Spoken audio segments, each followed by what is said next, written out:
Just think about both of those when you put those together. Freshman year, your MVP, and it gets 636. From El Dorado Hills. Right now in a 1-1 count, with 2 in scoring position. Hit it hard down the line, but it's foul just past the reach of Acacia Anders.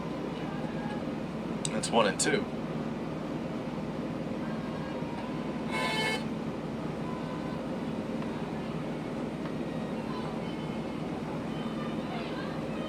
It's such a young team for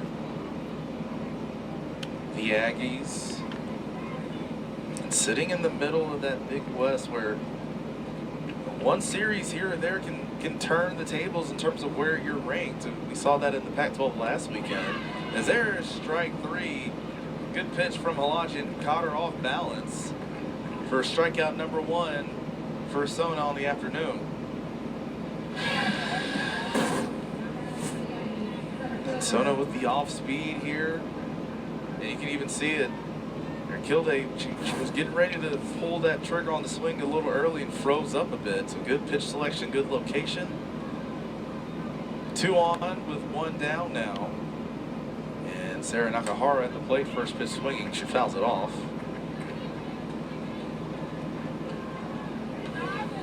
Sarah, once again, a sophomore. Told you this lineup is full of them from San Diego.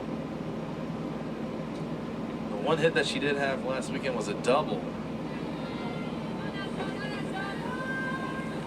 And she is a multi-sport athlete. Her days at Scripps Ranch High School. Obviously, very impressive softball career, but if you take it to the pool, she was pretty impressive there as well. 3-time Defensive Player of the Year and 2-time All-Western League in water polo.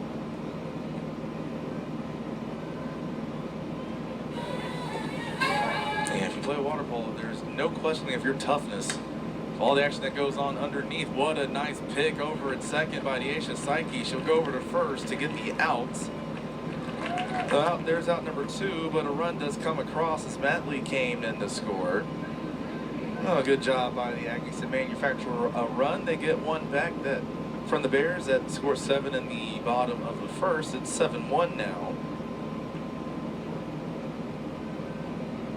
Give Nakahara RBI number 5 for her on the season. And back to the top of the lineup we go. Summer Kissling, who takes the first pitch for a strike.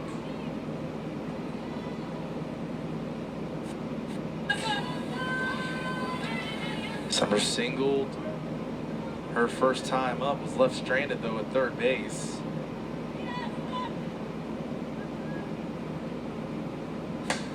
Tries to slap one, but out of play, foul. Now behind in an 0-2 hole.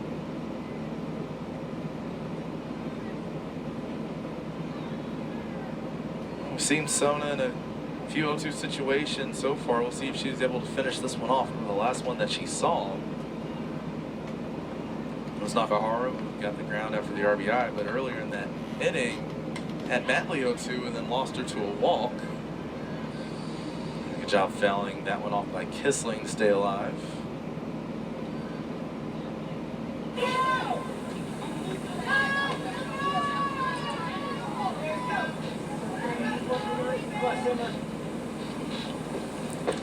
Looking like we're going to look for a new ball here. There it is, thrown in from Coach Spencer from the dugout. Tell if that ball she had in her hands is scratched up or not. But there we are. And Coach Spencer back at her alma mater, where she won the Women's College World Series back in 2002. They so proudly display that here over in the left field corner at Levine Fricky Field. There's a high chopper. Halajian and Anders bumped into each other, and Halajian could not make a throw because of it. And another run came home as Pahulu scores. So there's the second run of the day for the Aggies. And you saw it there on your screen right away. Halajian and Anders had a quick conversation, almost as if to say my bad to each other. You see that high chopper, and there was that contact, and after that, there was no throw really to be made. Again, if you tuned in for Game 1 of the Cal Stanford Series, Jenna Becerra was here, played infield for the Stanford Cardinal, and she was talking about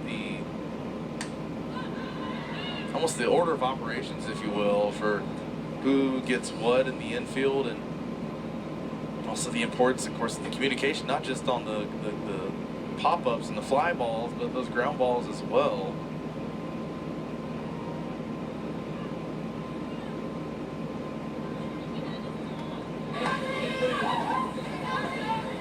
A little miscommunication led to a single and a run, but there is out number 3 as Acacia Anders fields it and fires to first.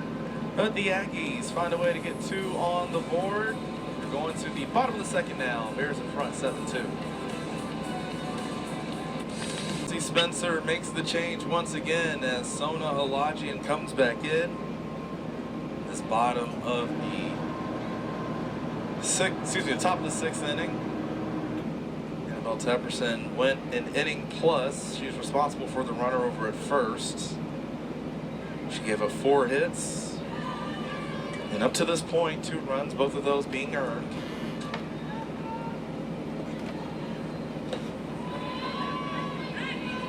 As Libby McMahon started the inning off with that leadoff single right back up the middle. Delaney Diaz takes the first pitch for a ball. Once again, Anna Detlefson waiting on deck for the Aggies.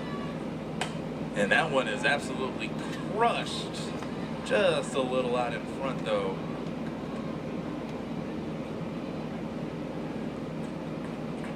And what a swing. In the end, though, just goes down on the scorecard as a strike. It's 1-1 now. Diaz, who has one of the 11 UC Davis hits so far today.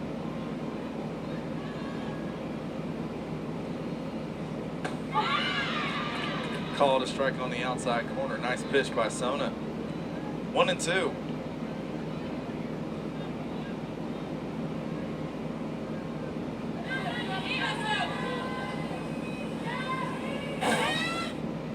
Tying run at the plate for the Aggies right now. And the dirt gets away from Thomas. Still looking for it, can't find it, but staying at second is Libby McMahon. She'll be content with just 60 extra feet. So now a runner in scoring position, so there goes your traditional double play.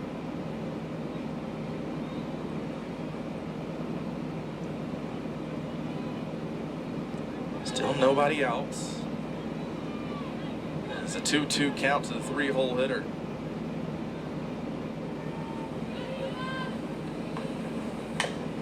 Good cut, chopped it foul.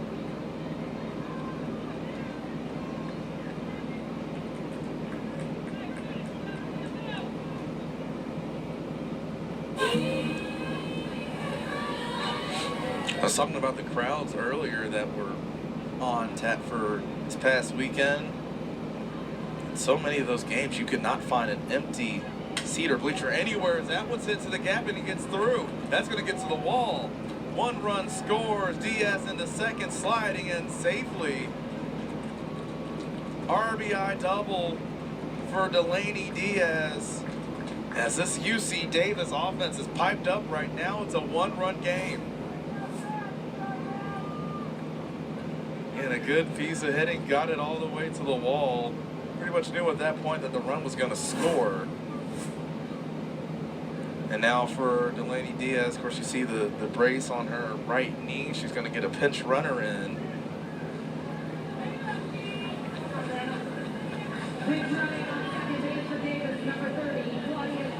And it's going to be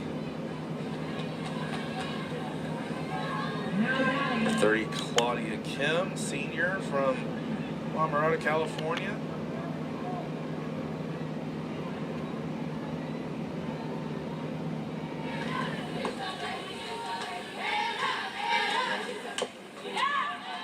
You have a runner in scoring position.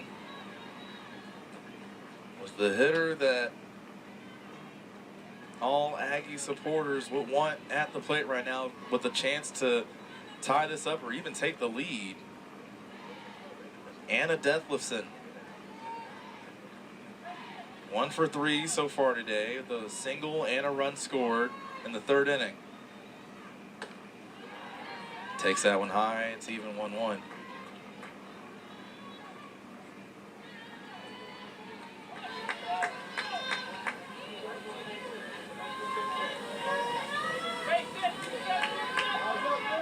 You just wonder where this game would be without the errors for UC Davis, as they're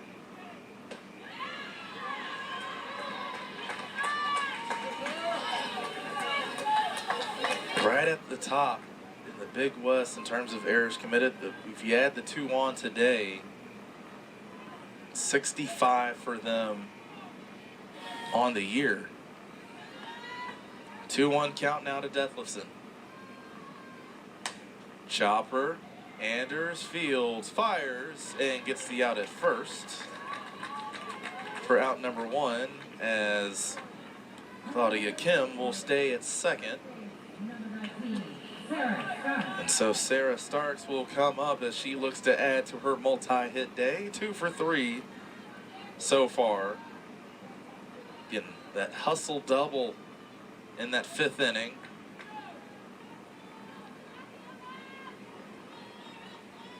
To go along with their single in the 3rd.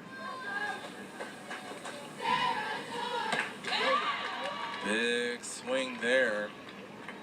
Came up empty.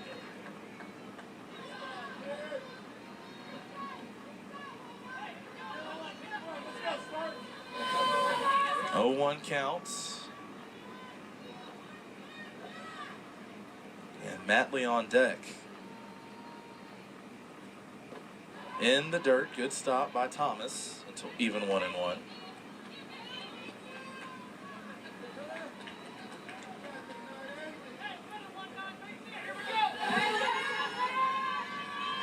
UC Davis looking for that first win since the final game of the UC Riverside series back on April 9th that they got the 4-3 win in.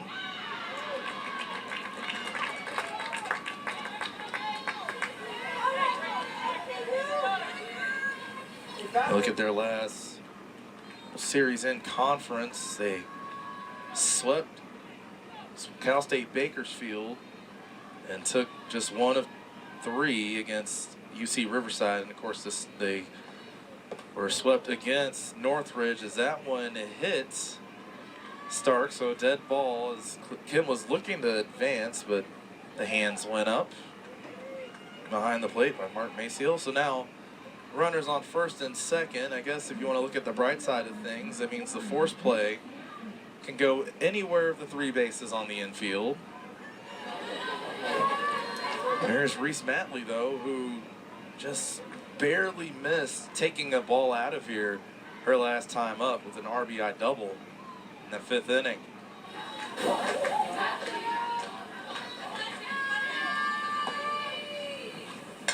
Chopper the other way. Anders going to step on the back, and she turned 2. Yes, she does. You see her do it so much at the plate, but she does it in the field too. Anders turns 2, going to the bottom of the 6th. So the Bears hold on to the lead.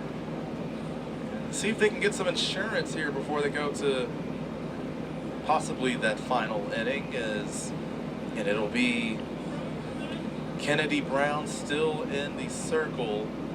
She will be going up against a new hitter, and Alea Agbayani, sophomore from Hawaii. Last weekend was just a defensive replacement. Overall in the year, batting .235. 2 home runs, 5 driven in. If you go back to her high school days, led her team and also the state in home runs back in 2019. So Agbayani, then we'll go back to the top of the lineup.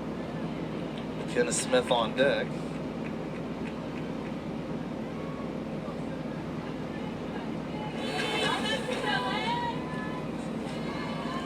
are right now in a 2-0 advantage. Good cut, fouls it back. Thank goodness the net's there. Otherwise, I would have to have my hands ready. It's 2-1.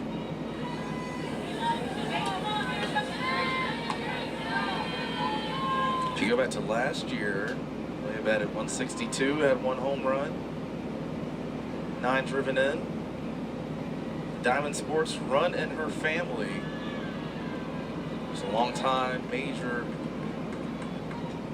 leader as a father.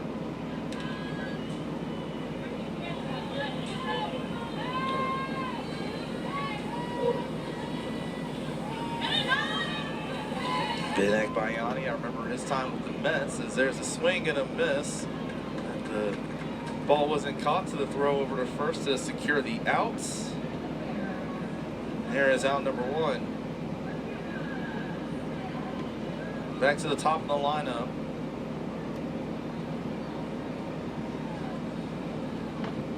McKenna Smith coming to the plate. To add to her 2-hit day, both of those were singles. And she scored both times as well.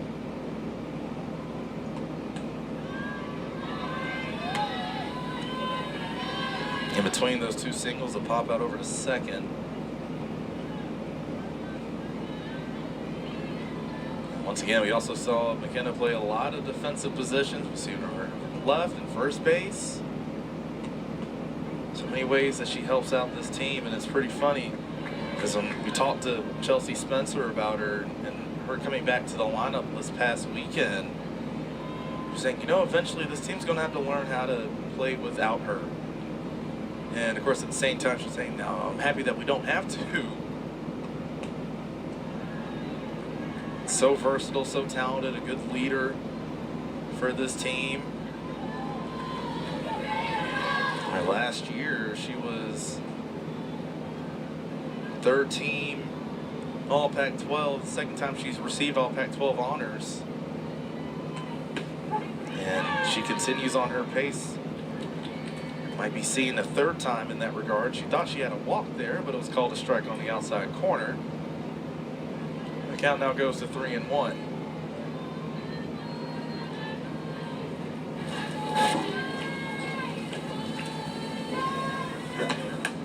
Again on the outside corner, nice play over at first base by Sarah Starks. She does the defensive duties on her own, taking it to the bag, and 2 quick outs now for Kennedy Brown in this bottom of the 6th. Of course, not so fast. You still have so many dangerous hitters, and Tatum Anzaldo being one of them, feeling the groove to the walk-up music.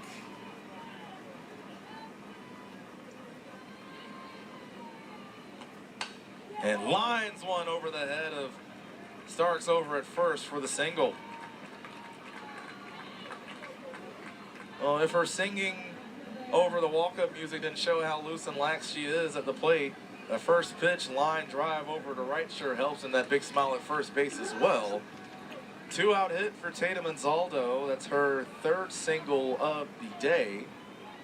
And now Acacia Anders will step up. 1 single for her today. Also brought home a run. She scored a run, that back in the 1st inning. We talked about the impressive defense that she has shown as well in the infield over at the hot corner at 3rd base.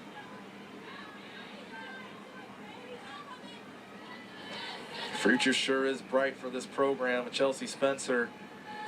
With a young talent like Acacia Anders and some of the recruits that they have coming in as well next year.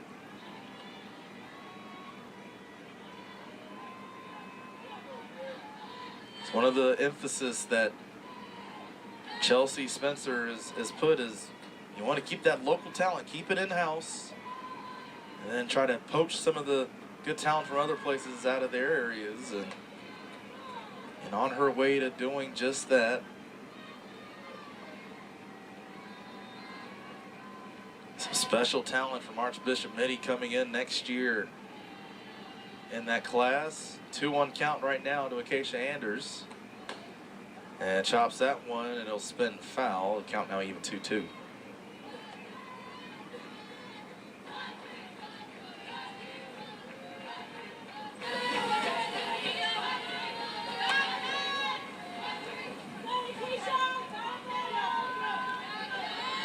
That Bear dugout been chanting and singing all day long, having a good time with this one as that's outside. A good eye by Anders to work the count full.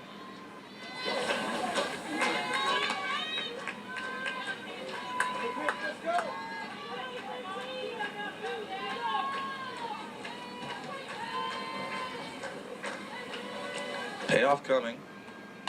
Chopper first base side. Starks has it and will step on the bag.